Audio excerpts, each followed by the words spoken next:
at the prophecy of Daniel, and the last study we were focusing in on Daniel chapter 11. And just as by way of review, as we normally do, I just wanted to touch base what we had looked at with regard to Daniel 11. First, it started, and this is the thing I just wanted to stress. When we started this part of our study of the prophecy of Daniel, Daniel chapter 10, 11, and 12 are one event in terms of Daniel is seeing a vision of Michael, and Gabriel is sent to Daniel to explain the vision that he is seeing and to explain the events that are going to come to pass. And so Daniel 10 is where Daniel sees Michael and Gabriel, begins to speak to him at the end of Daniel 10. And in Daniel 11 and 12, Gabriel is explaining to Daniel all the historical events that will take place between Daniel's time and the time that the Bible calls the time of the end. We are in Daniel 11, and it showed at that point, we saw in the beginning of Daniel 11, the fall of the Medo-Persian Empire, of the Greek Empire, the division of the Greek Empire into four parts, and then the four parts becoming two, north and south, that dominate the earth's landscape. And the war and skirmishes and schemes, competing areas, north, which was the side of the Seleucus in the north, and Ptolemy's kingdom of the south. And as they are transformed, the kingdom is transformed into the kingdom of the Roman Empire that comes out of the north. And so we're looking, and we saw how the dominant force ends up being from the north, and it becomes the Roman Empire. What we're going to see today, as we start from that point of the Roman Empire in Daniel chapter 11, what you're going to see is a transformation, just as we saw when we looked at Daniel chapter 7. When we looked at Daniel 7, remember in Daniel 7, we saw four beasts, and the fourth beast that had 10 horns, the dreadful and terrible beast, represented Rome. And out of that fourth beast that had the 10 horns in his head came forth a little horn. And the little horn was, the Bible says, it was diverse or different from all the powers that were before it. And what made it different is this little horn was not only a political and military worldly power, but it was a religious power that would persecute the saints of the Most High. I bring that out to say, in Daniel 11, as we're looking at the king of the north and the king of the south, you will also see a transformation from a political and military powers to religious powers. So in the north, the transformation is obvious from the Roman Empire under the Caesars to the Roman Catholic Church, right? To the Roman Catholic Church. Now, then you'll also see a transformation of the king of the south that was Ptolemy, that was based in Egypt, Alexandria, Egypt, to another religious power that would push against the ancient church power. What power, in historical terms, if you remember, if you know from your history, what power, once Constantine, and then after Constantine, over several centuries, the establishment of the Roman Catholic Church under the popes, there was another power that came from the south of Rome that pushed against Rome and threatened its dominion. Do you remember what power that was from your history? That was a religious power that pushed against Rome. And I can give you more hints, but I think you get it. They had an empire, and they pushed Rome from the south. They weren't successful with overtaking the Rome, but they pushed against them. Rome ends up now overcoming them. But who was that religious power? Do you remember? Do you know?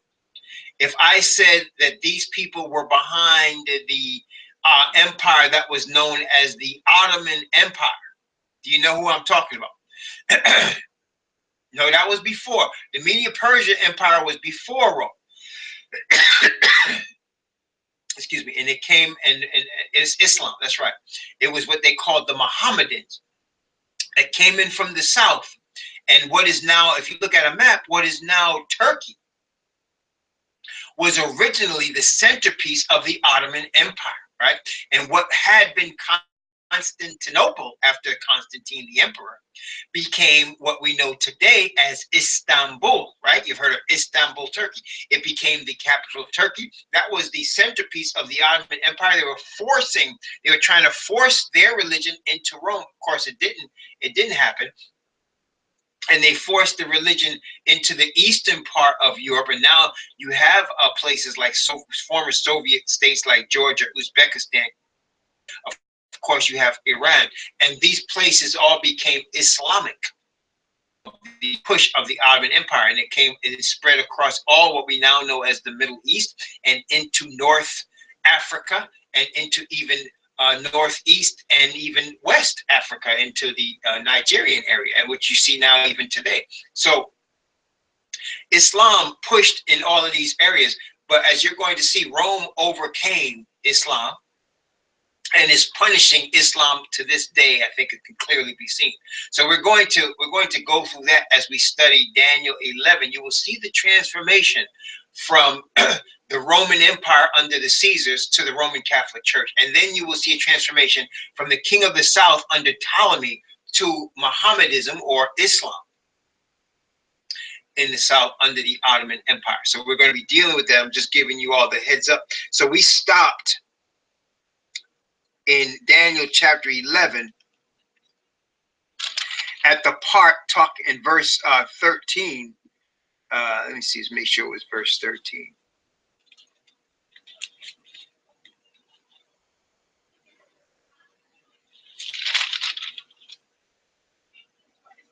I'm just making sure I'm looking at the scriptures now.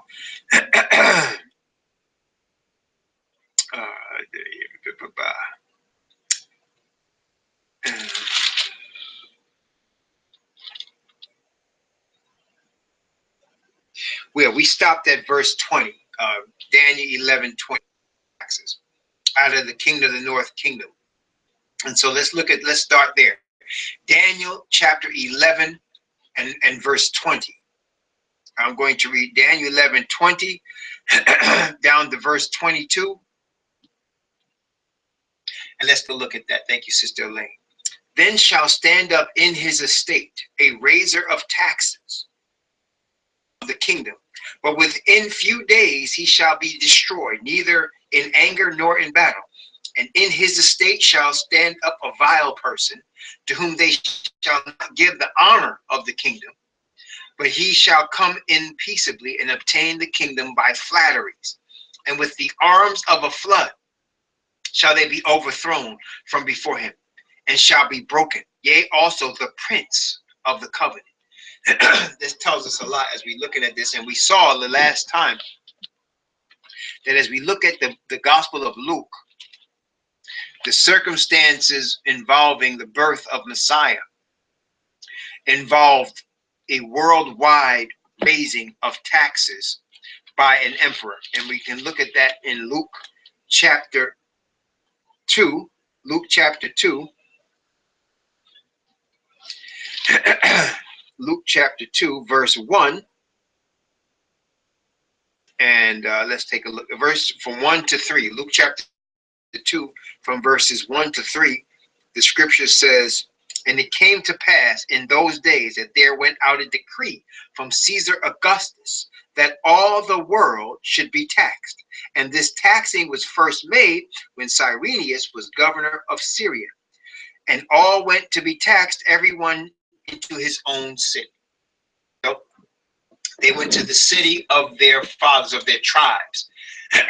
in order to be given us, because they had to be, there was a census for the sake of taxing the people.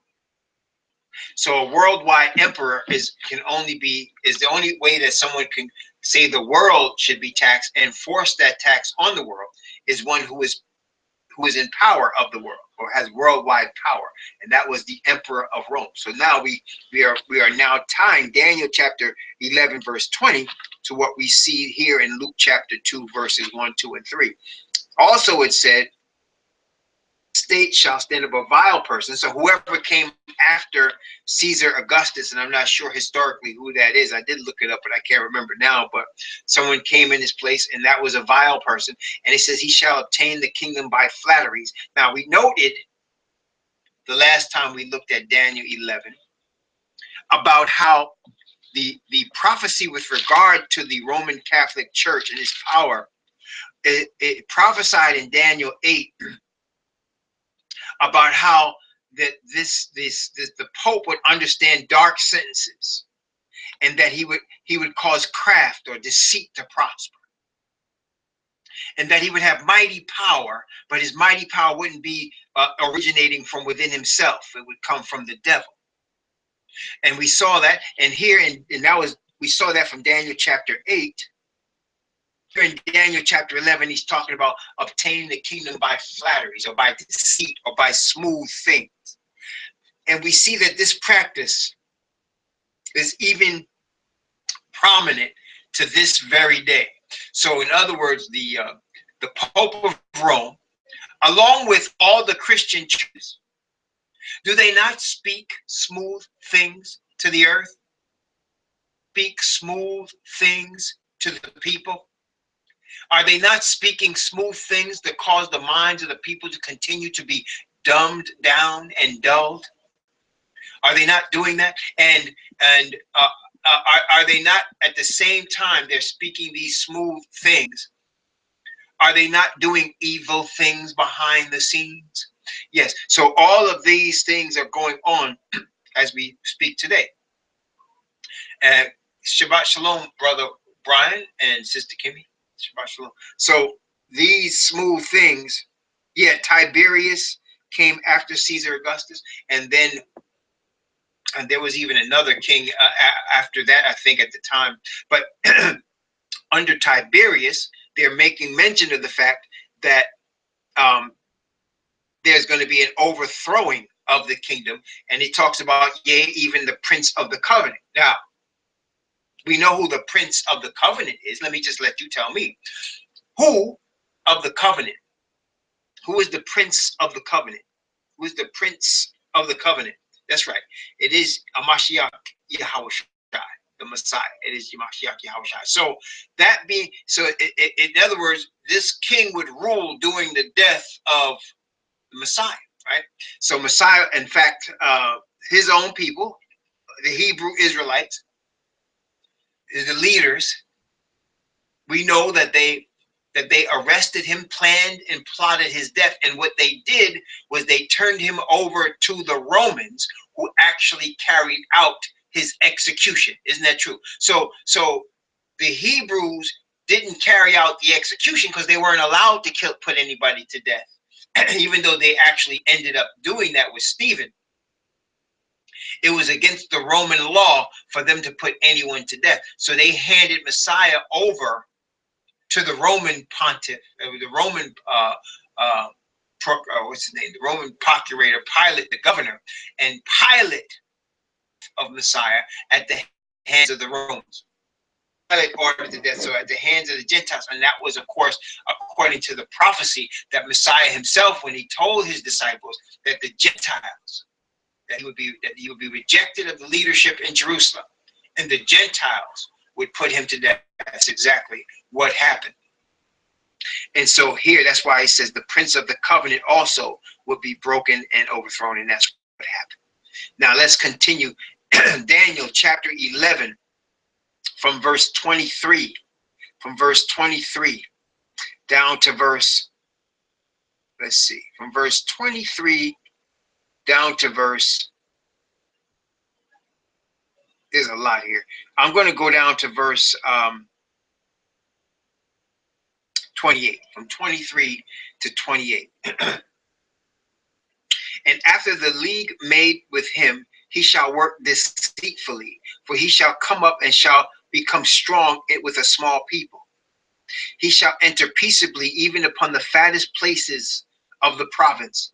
He shall do that which his fathers have not done, nor his fathers' fathers.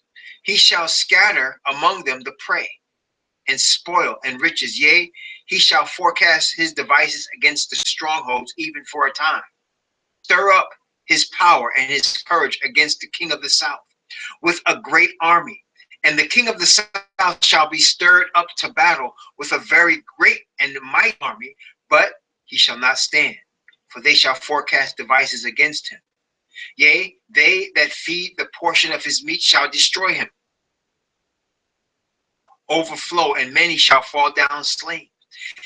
And both these kings' hearts shall be to do mischief, but it shall not prosper, for yet the end shall be at the time appointed. Then shall he return into his land with great riches, and his heart shall be against the holy covenant, and return to his own land. So at the end of the day, the king of the north, he's going to prevail against the king of the south. So in other words, Rome will prevail against anyone going against her at this time. And also, he shall return to his own land. So he's, so he's going to set up, establish in Rome, establish. And of course, we know, historically speaking, that Jerusalem was destroyed.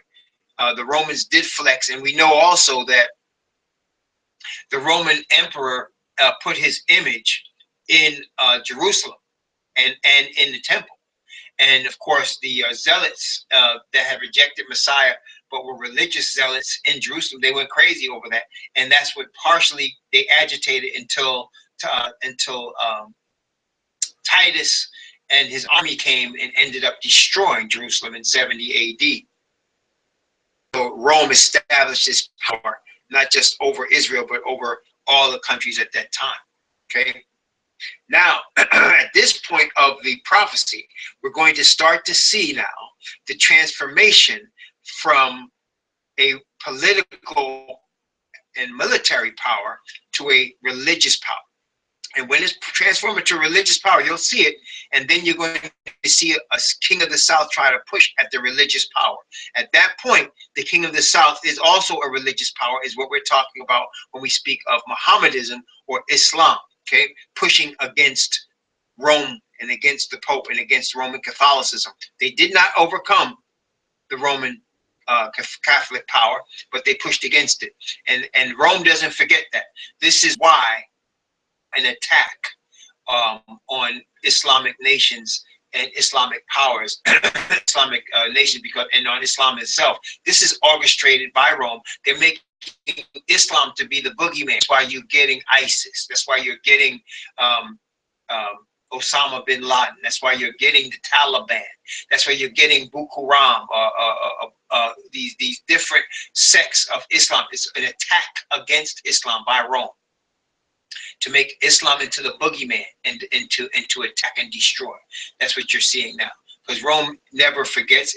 It's very vindictive, and once you do Rome wrong, you're an enemy for good. There's no turning back. And so let's look at this. Daniel chapter 11, from verse 29, from verse 29 down to verse 33.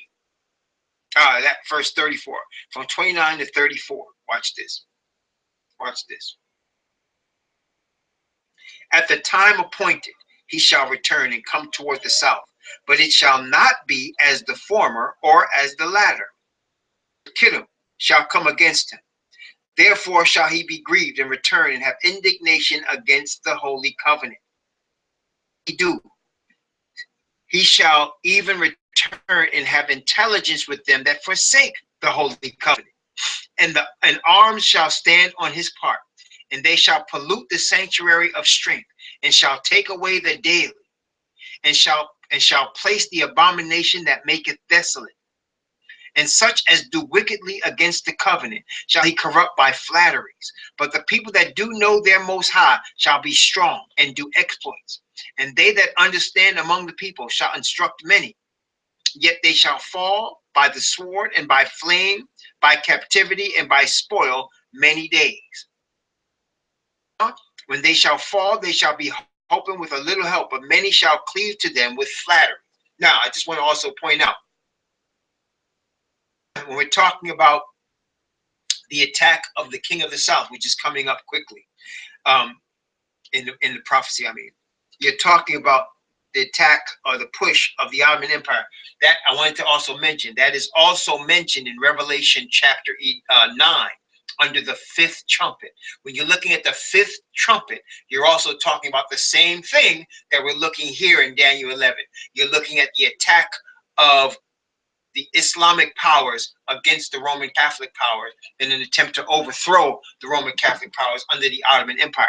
Here, in this part right here of Daniel chapter 11, what we are reading about at this point is now you're talking about, when he's talking about forsake the covenant, and he talks about polluting the sanctuary of strength and doing wickedly against the covenant and corrupting by flatteries. You're dealing with the period of time between after the destruction of Jerusalem and the rise of the Roman Catholic Church, which started with Constantine.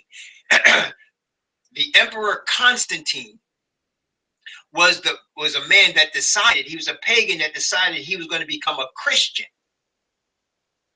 He remained a pagan, but he took Christianity, and it was developed under him. It started under him, and that's when you started with your Sunday worship. And it started adding paganism to the system that the Most High had Israel following, what we call Christianity. And that is also found in Revelation chapter 2 under the church of Pergamos, when Balaam, when the Bible, let's look at that real quick. When the Bible talks about Balaam. Now, how many of y'all remember Balaam? You remember who Balaam was in the book of Numbers? You remember who Balaam was in the book of Numbers? And he's mentioned in Revelation chapter 2. Balaam was a prophet. He was a prophet, and he was a prophet that sold out his faith for money. If you recall, he was called by the king of Moab to put a curse on the children of Israel. And as and at first he acted pious, like he wasn't going to do it, but he wanted the money. And he wanted the prestige. So then he went, and instead of, he could not curse them, but what happened instead, the Bible says, and what Moses brought later, that he counseled Moab as to what to do, because he couldn't curse them with a spirit. So he sent women into the camp, and the women would sway the men of Israel to worship the gods of Moab. Sex with these women that were leading them to worship the gods of Moab. And they were bringing a curse on the children of Israel. And let's look at Pergamos chapter 2, beginning at verse 12. And I'm going to go down to verse 14. Revelation chapter 2 from verse 12 down to verse 14. And to the angel of the church in Pergamos write, these things saith he which hath the sharp sword with two edges. I know thy works, and where thou dwellest, even where Satan's seat is. And thou holdest fast my name, and hast not denied my faith, even in those days wherein Antipas was my faithful martyr, who was slain among you where Satan dwelleth. But I have a few things against thee, because thou hast there them that hold, listen to this, the doctrine of Balaam, who taught Balak to cast a stumbling block before the children of Israel, to eat things sacrificed unto idols, and to commit fornication. So here, Balaam gave Balak counsel as to how they can cause the overthrow of Israel by causing them to not only disobey the commandment and the covenant, by worshiping the gods of Moab through the women that were enticing the men there. A woman is a representation of a religious body or a church. And so he caused women literally to go into the camp, but spiritually speaking, we're dealing with the infidelity of the children of Israel to pagan philosophies and worship. And under Constantine, you had this compromise. They had been keeping the Sabbath. The Gentiles that had received the message, these are Gentiles that have received the message from the apostles, the Hebrews. They have been keeping the Sabbath. They have been observing the feasts. They have been keeping the laws, commandments, statutes, and judgments. Don't let people fool you in they talk about this New Testament as if all of a sudden white Jesus came and died, and all of a sudden people start eating pork and keeping Sunday. That did not happen. That is a lie. The renewed covenant, whom what we call the New Testament, those people that were Gentiles became part and parcel of the children of Israel. They became grafted in, part of the children of Israel. They kept the commandments, statutes, and judgments of the Most High all through the renewed covenant, otherwise known as New Testament. The compromise came under Constantine, because they had been being persecuted, as Daniel 11 brings out, that they were persecuted. It says many days they were persecuted.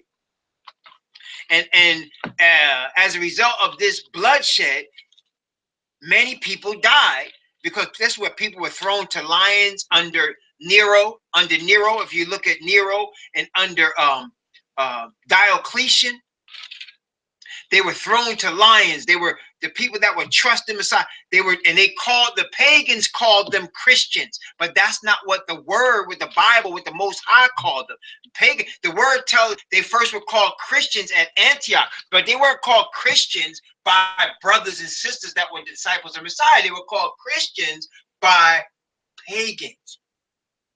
So here a pagan constantly said, I'm going to become a Christian. It's like back in the 70s, they used to call some of the hippie, or people that were of the hippie culture, called Christians Jesus freaks. I don't know if you're old enough to remember that, but they used to call Christians Jesus freaks.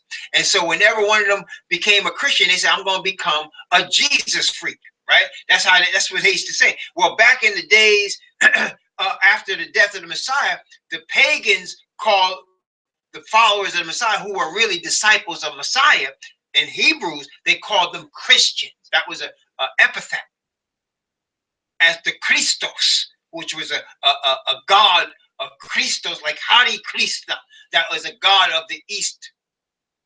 And then, of course, they called him Jesus after Zeus, which is a Greek god, right? Zeus, a Greek god. They called the Messiah Jesus, right? So they used these names instead of the Hebrew way of saying it, because they were pagans, of course. So now in Daniel 11, you're seeing the persecution that is outlined in Revelation under the first three churches. First you had Ephesus, Smyrna, and then you had Pergamos. But then the compromise, when they talk about Balaam, that's Constantine. And here in Daniel 11, they said, such as do wickedly against the covenant shall he corrupt by flatteries. See, and it's the same thing basically that's happening now. It happens over and over again. If you notice, people that should be preaching the truth of the word, compromising with the world and with the powers of the world. And they do it for what? For money, of course. You got preachers like T.D. Fakes and Creflo Dollar Bill and Joel Osteen. They're getting millions and millions and millions of dollars preaching these smooth things to people with the blessing of the government behind. You understand? So they're not preaching no truth. The thing is corrupted by flatteries. You follow what I'm saying? So that's not new though. That started back with Constantine.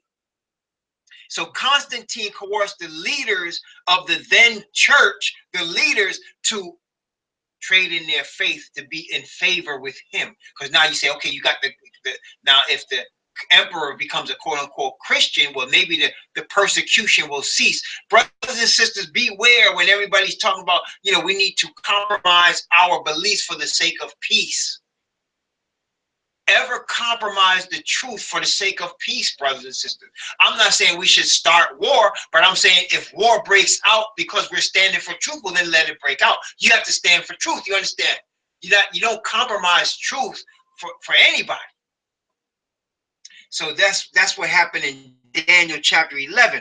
So you have people that's why he said he shall have intelligence with them that forsake. Let's look at Daniel 11 again. Daniel chapter 11. I'm going to read let's focus in on verse 30 down to verse 33 just to get this point. See, so this goes with Revelation. It goes with Revelation chapter 2.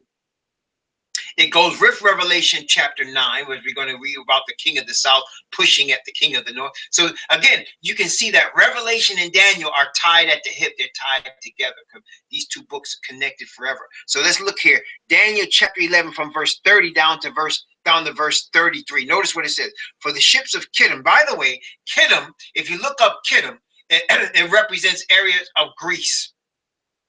Okay, Kittim is a Gentile, and this is now, I mean, obviously it's underway now. The Gentiles, the pagan Gentiles from the north, the Europeans, basically, your sons of your faith, are now in power at this point of Daniel chapter 11. Once the Romans are in power, you're dealing with sons of your faith. That's why later on in Revelation it talks about Gog and Magog. Do you remember? And Gog and Magog trying to take the city of the Most High? Well, if you look up Gog and Magog, you will find Ezekiel 38 will tell you that Gog is the chief prince of Tubal. Tubal is from Ashkenaz. Ashkenaz is from Yafet. These are Europeans. The Bible is telling you that in the last days, the earth is going to be dominated by pagan Europeans. And you tell me if that's the case or not. Are we living in an age where the earth is dominated in economic, political, religious terms by pagan Europeans? Is that the truth or is it not the truth? The Bible is showing you that's case. And we're going to talk more about that, but we have to understand this, and this is not about a racist thing. What we're talking about is just a prophetic thing that's telling you the way things are. You want to know why the white man dominates the earth? It's prophesied. He's going to dominate the earth at this time. It's prophesied. And that's exactly what's going on. That's why Rome is based where? In Europe, right? Founded by white men. And so that's why I'm saying, beware, brothers and sisters. Just saying, beware. One of the signs of a pagan church is it's going to be founded and dominated by white males, right? That's just, you know, you get Sunday worship in a Christian church from European. That's where you got it from. That's where it came from. Constantine, blah, blah, blah. Okay. So I'm just telling you, that's the situation. So here, so here is telling you here in Daniel chapter 11 that they're going to cause the people, the European that actually became, and this is the thing. Again, we're not dealing with race here. I'm telling you, because the reason I say that is because the Apostle Paul and the Hebrews that were faithful were sent to the European man to give him the truth. And why? Because the Hebrews were fleeing south, fleeing into Africa, and they would be converted into Mohammedanism, and then they would be put in slavery, and they'd be forgetting who they really was for hundreds of years. So now you had the word actually being given to these converted Gentiles and given to them for safekeeping.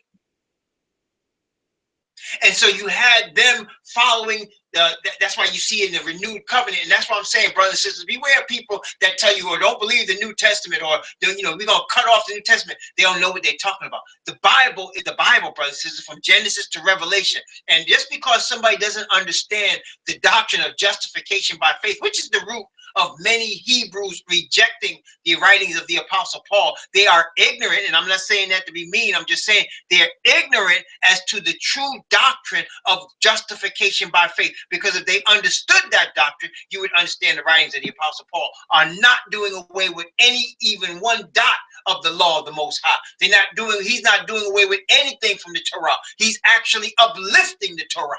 When you understand what's going on, he's putting away, which is what Messiah taught us to do, to put away all the man-made rules that these so-called educated Hebrews tried to add to the Torah. You understand? The Most High is not into adding. Remember, he said, "Thou shalt not add anything to my word, nor take away anything from my word." He told them that in Adabarim, the book of the law, which is Deuteronomy. You don't add or take away from the word. But they started adding to the word. They started taking away. When Messiah said, "In vain do they worship me, teaching for doctrines the commandments of men." Started adding to the word and adding their rituals. And that's what the Apostle Paul was speaking against. When he speaks, talking about laws and talking about things that he's against, he's trying to get away from man-made philosophies and rules regarding the Torah. You understand? So when he says, don't let any man judge you with meat or drink, respect the holy days, he's not doing away with those things. When you read that in context, he's talking about man-made rules, laws that they added to feasts, that they added to Sabbath, that they added to the law. See? That's what he's saying. If you read that in this context, you will see that. But see, the pagans focus, and this is the thing, brothers and sisters, don't let a pagan take you and cause you to focus on one verse. How could somebody write an epistle? Paul wrote epistles. If I wrote you a letter, is somebody going to focus on the one sentence in the letter to understand what the letter is all about? You understand? So they focus on one verse and they get you looking at this one verse and they say, see, he's doing away with the law. That's a pagan way of looking at the scriptures. The scriptures are like your body. It's a whole. You can't, it's one whole piece, right? Somebody's not going to step on your foot and it's not going to hurt you, even though they're not stepping on your hand. You understand? If somebody hurts one part of the body, it messes the whole thing. If somebody breaks one part of the covenant, they broke the whole thing, right? The Apostle Paul is writing and trying to dissect and break it up like they're all these different pieces.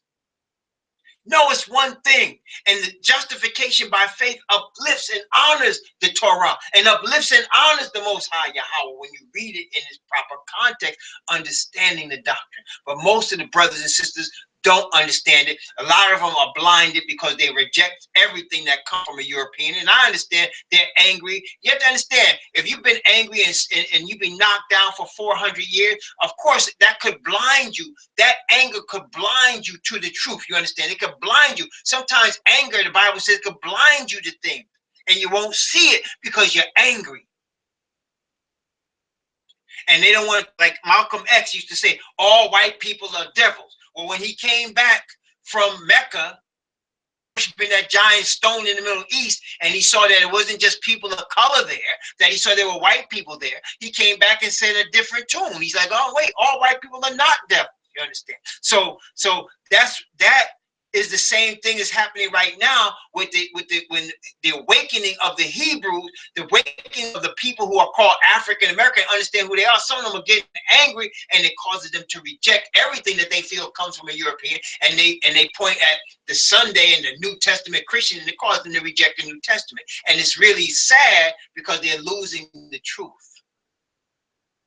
Because they're losing the truth. You understand? So yeah, so that's what happened. So there was compromise, and the pagans that were following Constantine, they convinced, the leadership convinced the people that were once just, they were pagans themselves, but now they have been generationally now grafted into the nation of Israel.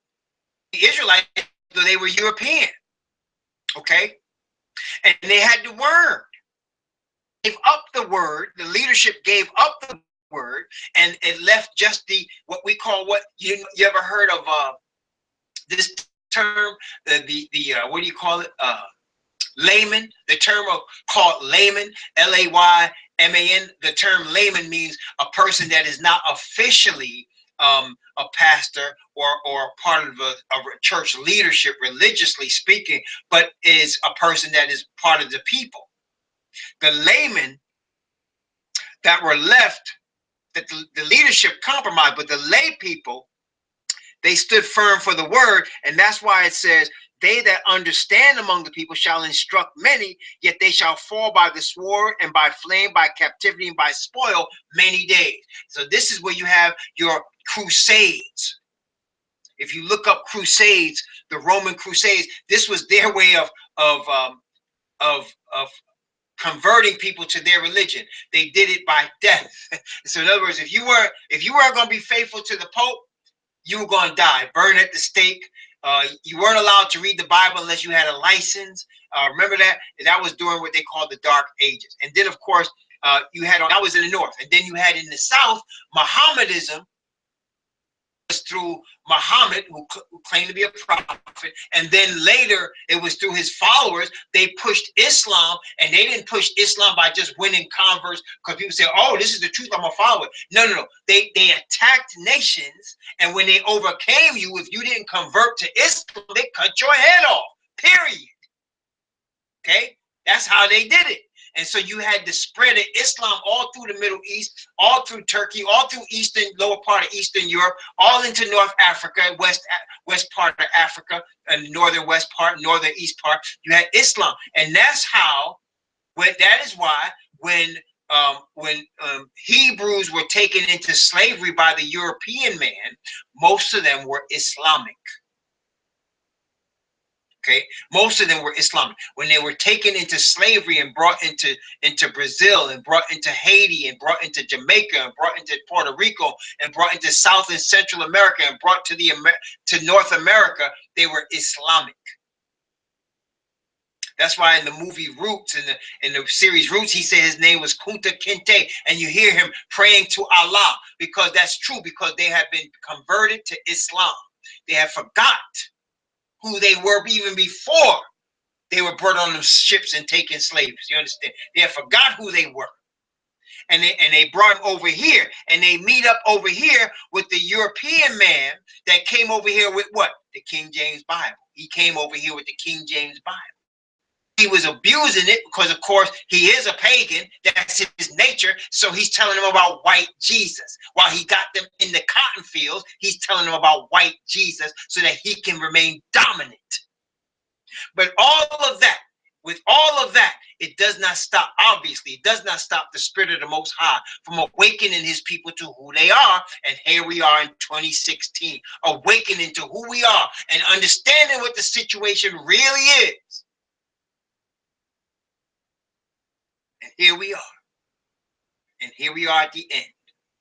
So Daniel 11, at this point, we are seeing the compromise, and we're seeing not only the compromise, but we're seeing now the beginning of the Crusades, the beginning of the evangelism, if you want to call it that,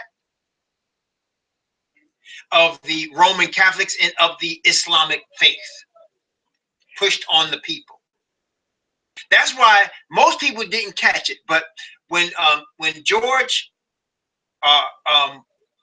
W. Bush became president in 2000, and then we had 9/11 happen. I don't know if many of y'all remember this, but he talked about the war being a holy crusade. Do you remember he said that? If you go back and look on your news or look on your YouTube, you'll find it somewhere, I'm sure. But he talked about, when they talked about this war that was going to go on in Iraq and Afghanistan, he talked about it in terms, he said, this is a holy crusade. And they did an article on him. I think it was in People or Time Magazine, not People. It was either Time or U.S. News and World Report, where he was almost religiously zealous about prosecuting this war. He said it was a holy crusade. The use of the word crusade is no accident, is no coincidence. He's under the control of Rome, and when they talk about doing a crusade, brothers and sisters, people are about to die. The Pope that's up there now, he's also talking about crusades, about bringing back the faith of the fathers. Watch out. There's getting ready to be some bloodshed. Whenever they start talking that word, they're not talking about evangelism the way like you would think that somebody just preaching and teaching. They're talking about war. Okay? So whenever you hear of someone mention crusade, I've heard this Pope talk about we need to evangelize more. We need to focus on evangelism. And people that don't know what's going on, you think that sounds good. But the people that are Jesuits, the people that are inside, they know what that means. There's getting ready to be a war prosecuted. And when the war is prosecuted, so much death and destruction they're planning on bringing that they're going to bring people back into Rome. That's what happened in Rwanda. Look at Rwanda today. Rwanda is the most Roman Catholic nation in Africa. And if you know what happened in Rwanda between the Tutus and the Hutus, you know what happened there, right? Bloodshed, at the end of it, they became Roman Catholic. If you look it up, it's the most Roman Catholic nation in Africa. That's right. So whenever they talk about crusades, whenever they talk about evangelism, they're talking war.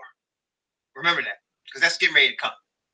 And this president that's here, this new president, I believe he's gonna bring in World War III. I really believe this cat is gonna bring in World War III. He's dumb enough to do it, and I'm seeing this coming. Okay, he's under orders. He's gonna bring in World War III. Donald Trump is bringing it in. It's coming. So, brothers and sisters, we got a lot of praying to do right now. We got to do a lot of praying right now. The Most High is working diligently to seal His 144,000. We got to make sure we are among them, brothers and sisters, because it's coming. Okay. And so let's continue. Daniel chapter 11, starting at verse 33 and going down to verse 35.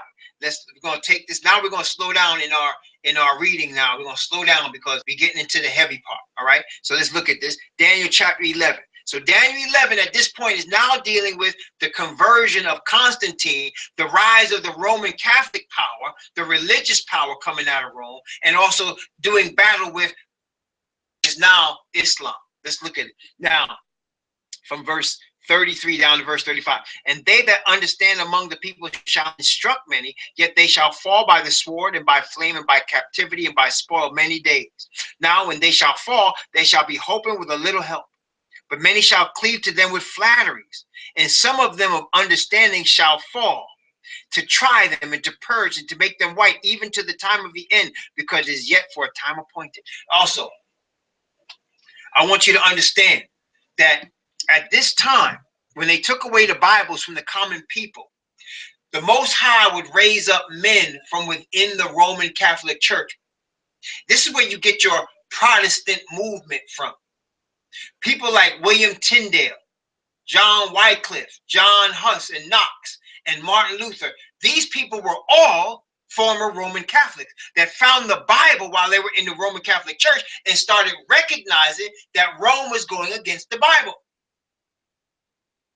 And that's when it says many, it says, what did it say? It say, now when they shall be hoping, many shall understand, shall fall to try them. And they say they shall instruct the many, they instruct the people. So in Europe at this time, you had this Reformation coming, but it was a pagan movement because by this time they had so far gone away.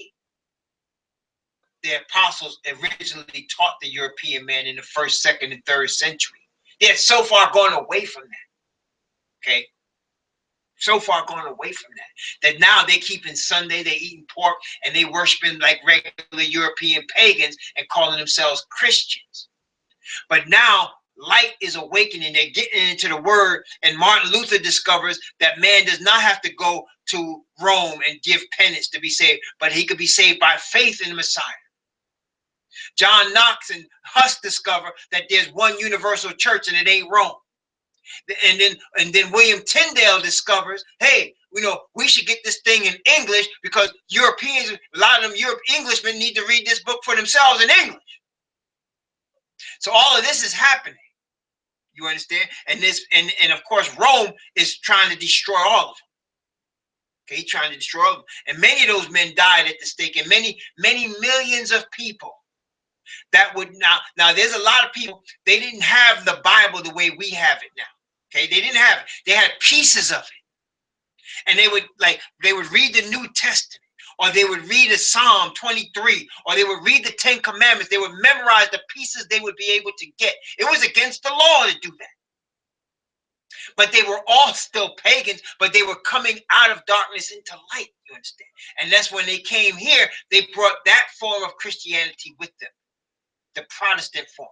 America was founded by Protestant people that were running out of the Reformation, running from Rome and running from popes and running from kings. That's what I was founded. Of course, they still brought their persecution ways and their pagan ways here, but there was still going to be yet an awakening, which we know came after 1844 and is now happening right now as I'm speaking to you. This is where we are in history. This is what's happening right now, brothers and sisters. Okay, so let's continue. Daniel chapter 11. Daniel chapter 11. I'm going to start at verse 35. And I'm going to go down to verse 37. Oh, yes. This is it right here. Watch this. Watch this. And some of them of understanding shall fall, to try them and to purge and to make them white, even to the time of the end, because it is yet for a time appointed. And the king shall do according to his will, and he shall exalt himself and magnify himself above every god, and shall speak marvelous things against the Most High of Elohim, and shall prosper till the indignation be accomplished. For that is determined shall be done. Neither shall he regard the Most High of his fathers, nor desire of women, nor regard any Elohim, for he shall magnify himself above all. Now watch this. So we see the king they're talking about is the Pope. Did he not say he's the Holy Father? Does he not say he's the Holy Father? Does he not say not only is he the Holy Father, but you follow the church? Doesn't he tell you that? You need to be obedient to the church. Have you ever heard that? And matter of fact, he's got all the churches saying that. No matter what Christian church you go to, you better be obedient to what? The church. That's saying being obedient to religion, be obedient to man, you understand? And so that's where you get this from. And then he said he doesn't want the God of women. He doesn't want the love of women. Does the Pope, at least, openly, he doesn't want the love of women. We know that, some of them have men, some of them have women, right? And we know one of them had sons and caused one of his homosexual sons to be painted as the Messiah, right? Right? That was Caesar Borgia, right? He became a pope and he had his son. They painted his son and said, "Here, this is your Jesus right here. This is Jesus." Right? We awakening to all that in 2016. In this time, we awakening. We say, "Hey, that white man in that picture ain't Messiah. That's Caesar Borgia. That's the son of the Pope Borgia." Right? So we're awakening. The Most High is awakening us to these things. That's no accident, brothers and sisters.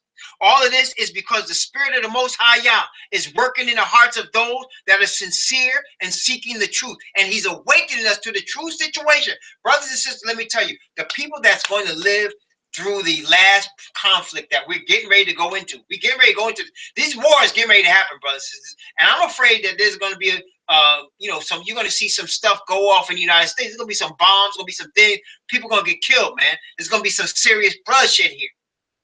Okay?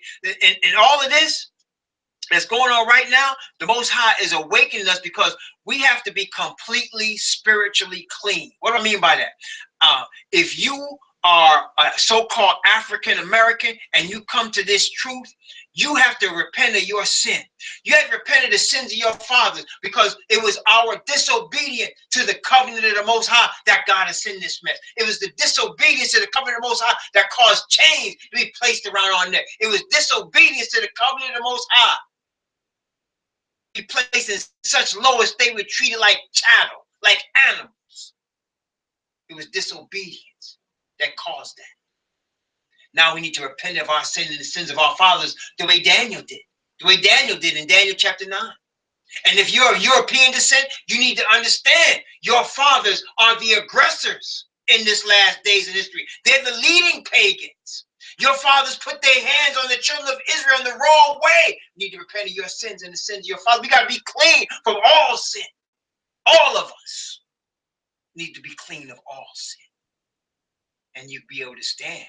See, that's why we don't have no time, brothers and sisters, to be putting our trust in churches and in denominations and stubbornly hanging on to things that you can plainly see are off for the sake of tradition or for the sake of past glories. Yes, Martin Luther was sincere, but he kept Sunday. He didn't know any better. If you keep it Sunday today and you know better, you got a problem with the Most High. I got a problem with you. William Tyndale was sincere in what he was trying to do. He didn't know any better. But if you try to be like William Tyndale and follow his pagan ways, you're in trouble. You understand? Just like Abraham didn't know any better when he married his half-sister. Sarah was his half-sister. But that was in the beginning. He knew it, but later on, Most High told his people, don't do that. That's an abomination. She's near kin to you. You understand? So there might be something that's accepted because of ignorance, but as we are now coming into the last days, he's awakening us. Do you remember he said before? He said he winked in time past, but now he commands all men to repent because he's opening the eyes of us. giving us the truth of our sin and the sins of our fathers. You understand? Because if you're going to stand through this last conflict, you have to be able to stand in the spirit of the Father's righteousness, which he's offering through the Holy of Mashiach Yahweh Shai. And he's offering it to his people Israel in these last days, both those that are of the bloodline of Abraham and those that are grafted in. He's offering it to the nation of Israel. He's not offering it to no Lutheran church, no Baptist church, no Catholic church, no Mormon church, no Jehovah's Witness, SDA, whatever. He's not offering it to them. He's offering it to the nation of Israel, his chosen people, the apple of his eye. We need to remember that. We need to remember that. Just like in the Exodus, brothers and sisters, in the Exodus, who was delivered?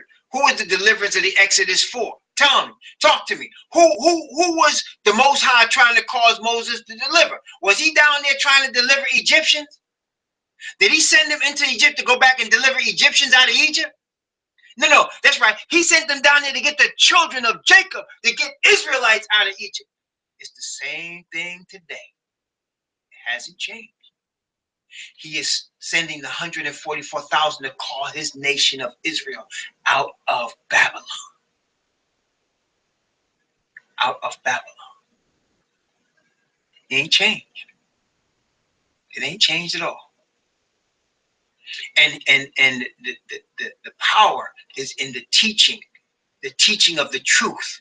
And the teaching of the truth has to do with who the true Israelites are, how we got here, who the people are that are against the truth, and of course through the Messiah Yahweh Shai, the doctrine of justification by faith. That is the power. The Bible says, I am not ashamed of the gospel of Messiah, for it is the power unto salvation to all that believe, to the Jew first and also to the Greek. What is that saying, brothers and sisters? The power is the power to be cleansed from all sin through the blood of Yahweh Shai Mashiach. The power for the Father's precious righteousness to be given to us as a gift and cause us to keep his commandments, statutes, and judgments. That's the truth. And so, yeah, you got this man, he stood up and and now notice verse 38. I saved verse 38 to go by itself. So you can see he magnified himself. The Pope magnified himself back in the day, in the Middle Ages. He's magnifying himself today. Notice Daniel chapter 11, verse 38.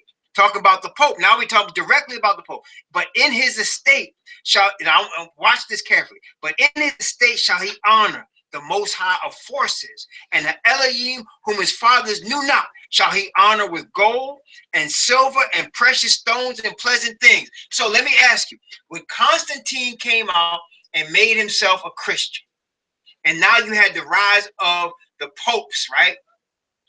What did the popes do? What entity did the popes honor as a god? What entity did the popes honor that they gave gold and silver or caused the people to give money to? What entity came about that is the most prominent in the Christian world today? What entity? I'm going to tell you, I'm not going to even, you know what it is? No. The entity is the Christian church. The Christian church is the entity. It's the institution of the Roman Catholic Church and of all the Christian churches, which are just whores of the great whorehouse of Rome. You understand? So the Most High never set up a denomination, did he? The Most High never set up no denomination and called it Catholic. He never set up a denomination and called it Episcopal. He never set up a denomination and called it Baptist. So where we get this from? It's pagan. And they give honor and gold to the institution. Do they not? Do they not collect money for the church? Testing 1, 2, 3. You hear me? Do they not collect money for the church? Do they not tell you you need to give honor to the church, to be baptized into what? Not into Messiah? Into the church. That's right. That's why the churches are daughters of Rome. Rome is the great whore. The pimp is the devil. And the daughters are just the little harlots working in their house. And all these churches are just the harlots. They give an honor and gold and silver and precious stones to this institution called the church. And of course, the Bible calls it Babylon. The Bible calls it Babylon. The Bible doesn't call it a holy church. The Bible calls it Babylon. Mystery. Babylon the Great, the mother of harlots and abominations of the earth. And so that's why they tell you, like, they even say, sometimes the Catholics will call the church the Holy Ghost. They'll call the church, they say the Holy Catholic Church is the Holy Ghost. That's what they say, because they say the Holy Catholic Church is the one that gives you conviction and teaching. They'll tell you that. When they get ready to baptize a baby, they talking about that mess. They call it the Holy Catholic Church is the Holy Ghost. Yes, brothers and sisters, this is the God that they honor with precious stones and silver. This is what the Pope points everybody to. And this is what all of these churches, all of these denominations are doing the same thing. All of them doing the same thing. Oh, yes. Was not the Catholic Church a stepping stone for William Tyndale? Was not the Catholic Church a stepping stone for John Knox, John Huss, Martin Luther?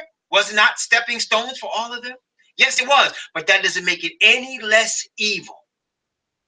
That doesn't make it any less Babylon. And we're not in the days of John Huss anymore. We're not in the days of Martin Luther. We're in the last days. And whereas he went, it's time for people to wake up.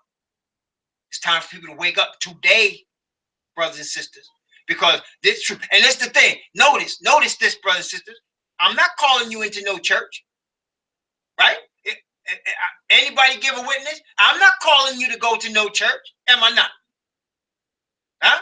I'm not, see, I'm glad you asked that question. You don't know I'm glad you, man. Sister Tree Loves asked the question. So who do you pay your tithes to? Did you catch the question, brothers and sisters? I want to make sure you catch this now. I'm not trying, Sister Tree Loves, I'm not going to pick on you, but I'm so glad you asked that question. So now we have studied from the scriptures. Brothers and sisters who were here when we studied this, and maybe you studied it on your own. Talk to me now. What does tithes consist of in the Bible? And question 1B, who are those tithes supposed to go to? That's right. Tithes consist of food, crops. And who's it supposed to go to? It's supposed to go to the Levite and to the poor and to the fatherless. That's right. The Levite, the poor, the fatherless, the widow. It was never supposed to be money going into some pastor's pocket. But look, notice what the church has done. It's got us brainwashed. So we think we got to write a check and give it to the church. You catching me? But the Bible never speaks of tithes in terms of money. It speaks of it in terms of food. And let's break down this brainwashing. Look. In fact, let's look at it. Oh, man, let's look at it. I'm so glad you brought this up, sister. You don't know. Let's look at this. Look at this in, let's see.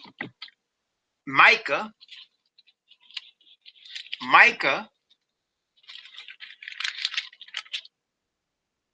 Let's see.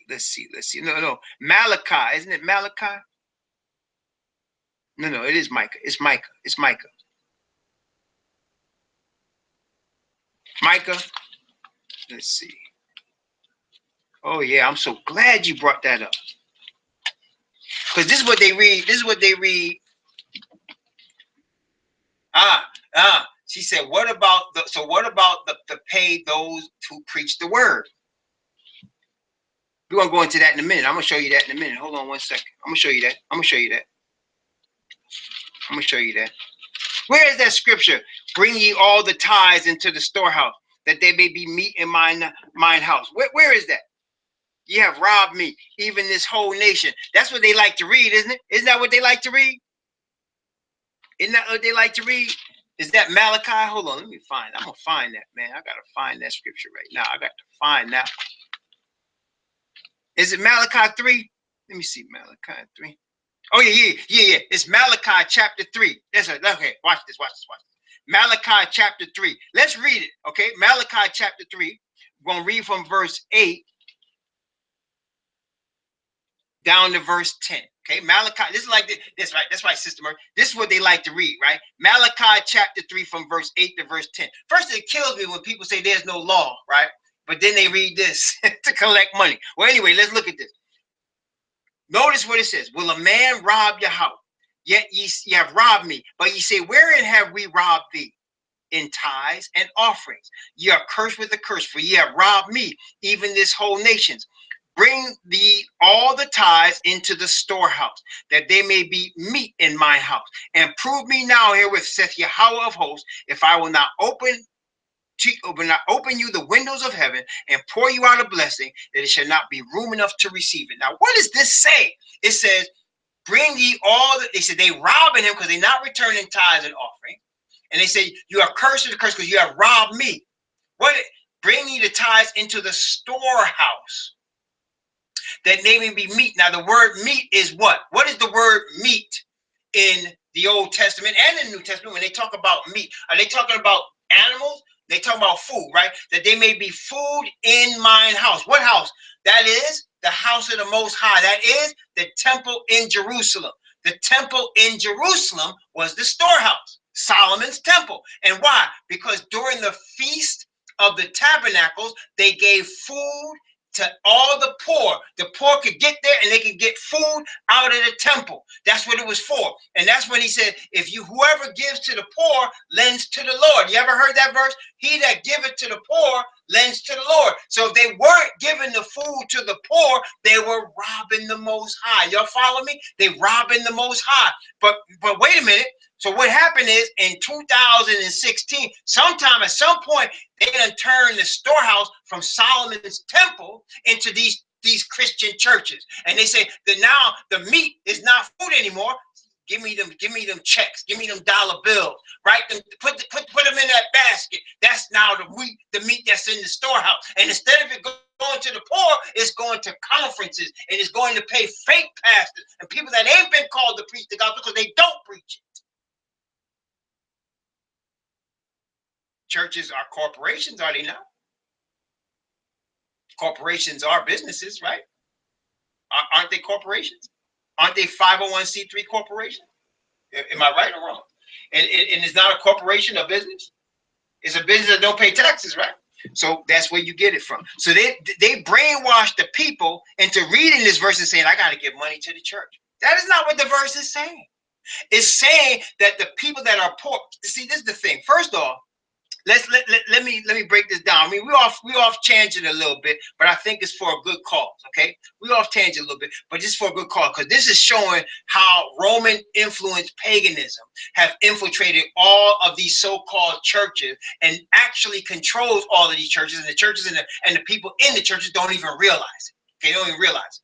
But first off, the children of Israel, when they came into the land, okay, when they came out of Egypt, and then 40 years later with Yahushua, otherwise known as Joshua, when they led them into the land and they took the land, they took the whole land, how much mortgages was on the land? When they took the land, how much mortgages was on it? The Bible says, that's right, they had no debt on the land. The Bible says they took fields that was already planted. They took houses that was already built. They took cities that already had walls. Jerusalem was already built up. They took it from the people of Jebusites. They took it from them. Okay, because they were being kicked out because of their sins of Leviticus chapter 18. So the Israelites came in, took over the land from the Canaanites, and they had no debt on the land, and they could plant and build, and they didn't owe anybody anything. So when they received their crops, the first fruits belonged to the Most High because they had no debt. They didn't pay no light bill. They didn't pay no car note. They didn't pay no mortgage. You following me? But the Bible says that the borrower is servant to the lender. So if you got to pay your rent or you got to pay a mortgage where you live, you got to pay them first before you pay any tithes, because you don't have increase until you pay off your debt. You following me, brothers and sisters? Unless you don't have no debt, you don't got no increase. But these churches are telling you the first 10% you got to give to the Lord. What they're really trying to tell you is reach in your pocket and support my church. That's what they're telling you. I don't care. And brothers, I've seen it. I used to be a treasurer. in the church. I used to be treasurer many years, and I seen people can't pay light bills, can't pay gas bills, borrowing money just to get by and writing tithe checks. Believe it, the Lord's going to bless the 9/10, because that's what their pastor told them. Okay, it's a con. It's a con. It's what it is. It's a game. Because if the church really gave true tithes and offerings in terms of food and feeding the poor and helping the fatherless, the widow, as well as the pastors, you wouldn't have any hungry people. You know how many churches there are? There's at least 200,000 churches in the United States of America. If everybody in them churches gave a faithful tithe to really help people, and the people that didn't have no debt and the people that had all this money gave food and provided provisions for people that are poor, you wouldn't need no welfare. Everybody would have what they need. Israelites were never to hold mortgage interest against Israelites. There was no interest in Israel. If somebody had to borrow, they borrowed with no interest. And after 7 years, them debts were forgiven.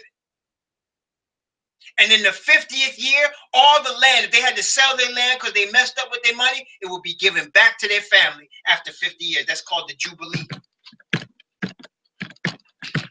And that's where they get they base the bankruptcy laws on that, because even in the United States, after 7 years, you can declare bankruptcy, and after 7 years, your stuff is free again. Well, now they done changed it to 10 to make it harder, but that's just a sign of the end. But they based it off the Israelite bankruptcy laws. Okay, so brothers and sisters, the poor were supposed to be taken care of first. But what happened when Israel was apostate, they started looking for the money. They started taking care of the rich. That's why Christ told them, the scribes and Pharisees, in vain do they worship me, teaching for doctrine the commandments of men, because they said it is Corbin. That means if the church, if the treasury of the temple needs the money, don't take care of your parents. The Lord will bless you. You give to the treasury. And it's the same thing they're doing today. If you got money and your parents are poor and they need help, that's where your money should be going first, brothers and sisters, not to somebody's church to preach a so-called gospel that's fake. You understand? Everybody follow me so far. But all that came out of Rome. All that came from paganism. All that came from paganism. You start following these pagans, that's what you're going to do. You're going to start believing that you guys start writing checks and giving it to these people that not only don't deserve it, but they robbing you. They robbing you blind. They robbing you blind. And you know what a lot of these churches I found out are doing? They used to have, many of the churches used to have situations where they paid the pastor directly. But then, like some churches, like the SDA church, they set it up in the conferences, and the money goes up to the conference, right? And what they're doing now, they letting lay people pastor, and they don't pay them. So they got the lay people fleecing the people in the church for their money, and the money's leaving the church and going up to these conferences, and these people getting to pay, and they doing nothing. That's what they doing. That's right. That's what's going on now. So you got these lay people now preaching in these churches, because I know a couple of them that are doing it. They ain't getting no money, and the money's going above them. It's a game, man. It's a con. From day, it's a con. Okay, it's a con. And that came from this thing in Daniel 11, where it says, but in his estate shall he honor the God of forces, a God whom his fathers knew not, shall he honor with gold and silver and precious stones and pleasant things. That's the church. That's the church. That's the institution of the church. And it's gotten so brainwashed that when you look at the word church, most people think of a building, right? With pews and a cross on it. That's what people think. They say, what? I'm going to what? I'm going to church. That's what people tell you, right? I'm going to church. In fact, this weekend, the pagan Christmas, you're going to see a lot of people going to church. That's pagan. That's not the ecclesia that the Most High is talking about. That's not the called out people of Israel. His church is the called out people. It's the nation of Israel. It's not a building or a denomination. It's a nation. That's right. Israel's a people. It's a nation. Israel was walking across that desert, coming out of Egypt, taking over Canaan. Same thing. Now you got people talking about, I'm going to church. Church is not a place to go. It's a thing to be, brothers and sisters. That's right. And people always trying to inculcate their church and say, well, really, our church is represented as Israel. The Bible doesn't list anybody's denomination ever.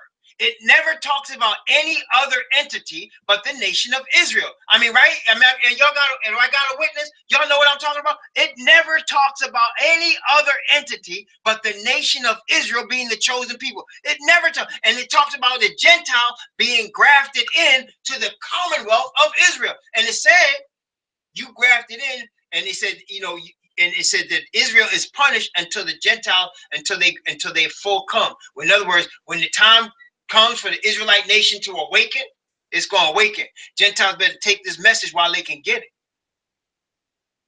That's right. Not forsaking the assembly of ourselves. That's what does that mean? That means when you are a believer, when you are a part of the nation, and you see another Israelite, you get together and you worship together. You don't forsake the assembling of yourself. That's not saying gather together in somebody's pagan denomination now, right? So I can use that, and I can say, wait, I don't want to forsake the assembling of myself. So let me go to the mass, because there's no other churches around me. So let me go to the mass.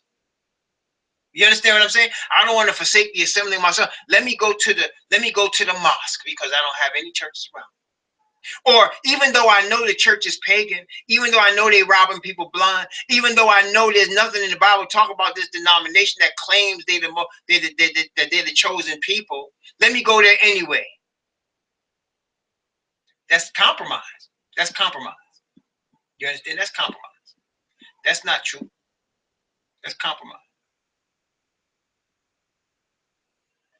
Okay, that's not true. So that's the God of gold that they honor with gold and silver and precious stones and pleasant things.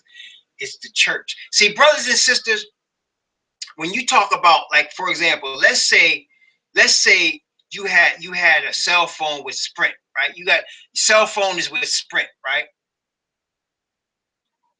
And Sprint billed you extra on your bill, and you notice an error on your bill, right? You call Sprint customer service to get this error fixed, but you're not talking to the people that own Sprint, right? Because the people what own Sprint is a corporation, and the people that own it is people you never see. They get the money, but you don't know who they are. You might see somebody driving the road with an expensive car and have a lot of money. You don't know that they're a major shareholder of Sprint, right? You don't know that. But when you call, and you're not calling them, you calling people that work for them. It's the same with every corporation. You don't see the people that own the corporation. You don't see them, and you giving money to the corporation, but you don't see the people that own it. If you got any complaint, you're not talking to an owner. The owners are the one that's actually receiving the money and making the decision. You never see them. You never see them. That's why they're corporations. They're entities. They don't got to answer to anybody as an individual. They're entities. They're entities. Business entities. You follow me? Everybody got me? So I didn't lose you. I know we went on a bit of a tangent, but I was using that to make the point of how influential the Roman church has been on today's society in the Christian world. They call Christian church. Its society has been influenced. Okay, it's been influenced. But if we're gonna follow the Israelite way, the Bible says honor your parents, honor your mother and father. So if you got money to give somebody, yeah, you give to the homeless, you can give to your parents.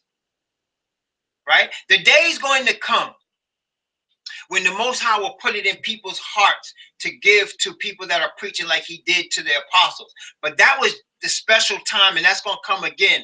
And that's when the Most High moves on people's hearts to sell houses, sell lands, because it's going to be soon worthless, and they're going to give it, and people are going to use the last monies to finish the work. But nobody's going to have to ask you to do that. Did you ever see the apostles tell somebody, go sell your house and give me the money? Did you ever see the apostles say, go sell your house, go sell your land and give me the money? Did they ever see that any place? No. But who told these people to do that? It was the Spirit. The Spirit of the Most High moved on them, and they sold land, and they pledged the land to the apostles to distribute to the people that were doing the work of the gospel. That's going to happen again, and you'll know it's happening because the people that are receiving this money never ask anybody for any money. The Spirit move on people's side. The Most High told me to sell this and give you the money. And it's put it at the apostles' feet. That's what's going to happen. You don't got nobody telling you, I need y'all to support this ministry. Otherwise, the work won't get done. You're not going to hear that. Not from the Spirit. You understand? So and the people that actually preach and teach the word, like, how did the Apostle Paul get paid? Let me ask you all a question. How did the Apostle Paul get paid? The apostle that was appointed to the Gentiles, what did he do? What did the Apostle Paul do? What did he do to get paid? Did he take money from churches? What did he do? Well, the Apostle Paul was a tent maker. He was a tent maker. That's right. So he preached the word and he made money from making tents. He did give money, he gave it to the poor, the people that the widows, the fathers, people that didn't have money coming in. There was no Social Security. Okay. So the question is, what about those who teach and preach from the word? Well, they should get paid.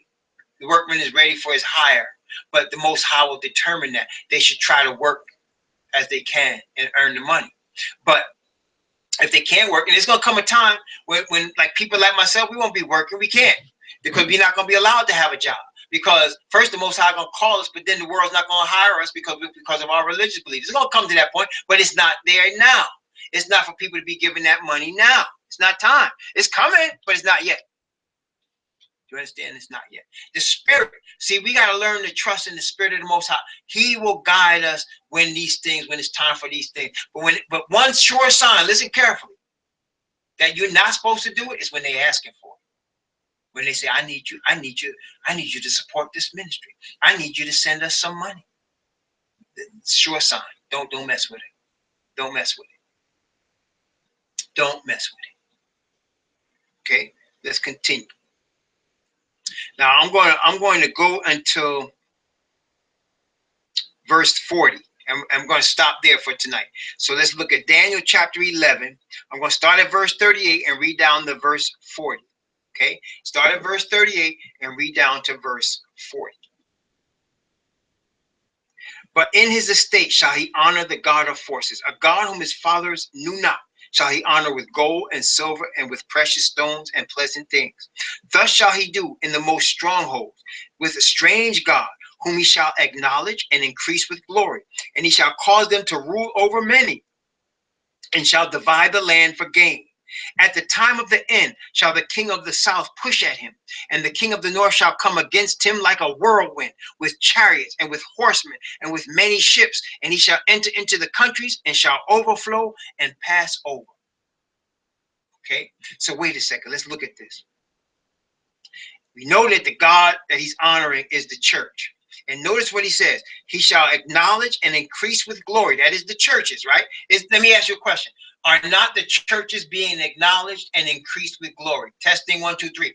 Are not these churches being acknowledged and increased with glory? It is. It's happening. The Roman Catholic Church, the Mormon Church, the SDA, the Jehovah's Witness, they're all being acknowledged and increased. They're all corporations, and the people are all telling their followers, support the church, give money to the church, right? So that's what's going on.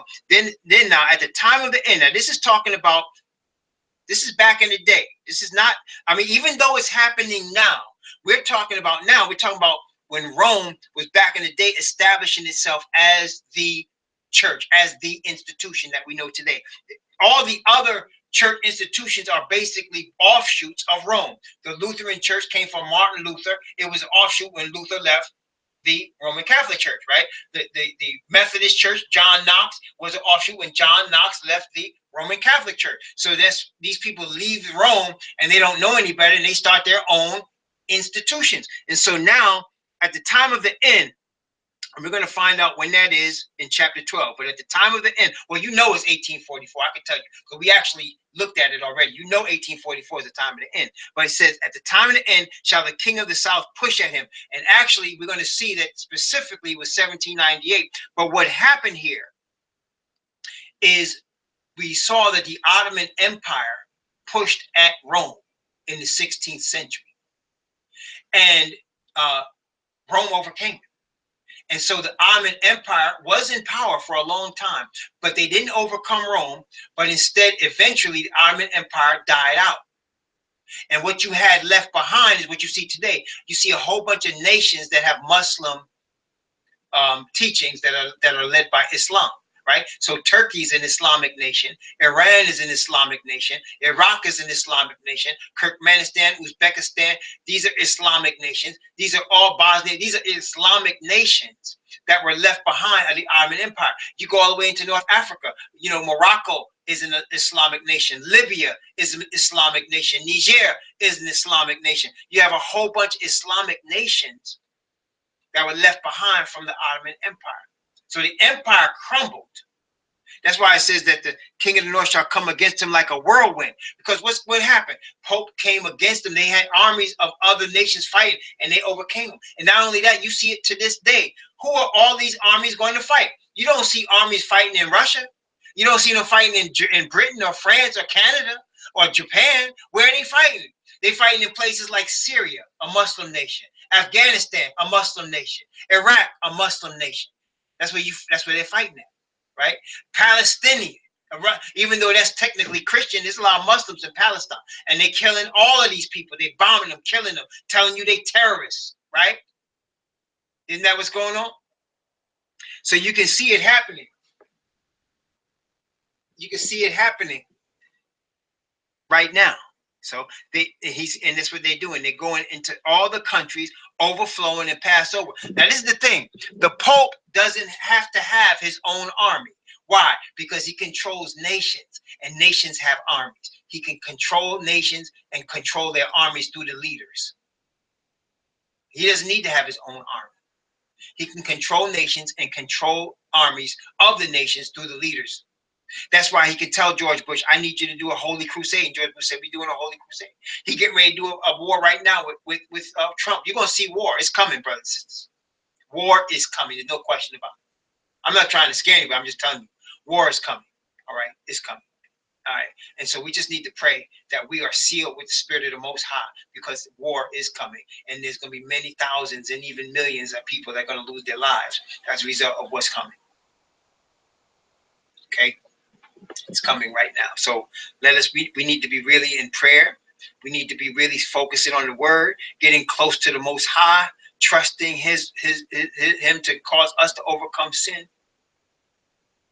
And brothers and sisters, because it's coming. And all of it is pointing to the soon return of the Mashiach Yahushua. He's coming. He's going to return soon. Father, been wanting to send him ever since the sixth seal. We saw it in Revelation chapter 7. Been wanting to send it, and he's just preparing 144,000. It's coming. All right, it's all getting ready to come. And so we're at the end right now. You don't have but a few more years. That's it. I'm just saying. Like I said, I don't think we're gonna make it to 2031. I really don't think we're gonna make it to 2031. But and you think that's a long time? He said 2031. That's 14 years. You think 14 years is a long time? It's not a long time. I don't think we're even gonna make it there. It's coming like that. Okay, it's coming like that. People are going to be really scared. They're going to be really afraid. They're going to not know what to do. And in panic, people don't act right. They don't act right. When people are panicking, they don't act right. That's why, brothers and sisters, we got to hang on to the truth, hang on to the word, because the word is showing us all of these things ahead of time so that we are ready. We're spiritually, emotionally ready to deal with what's coming. You understand? We got to be ready. So it's all right. I'm going to stop here.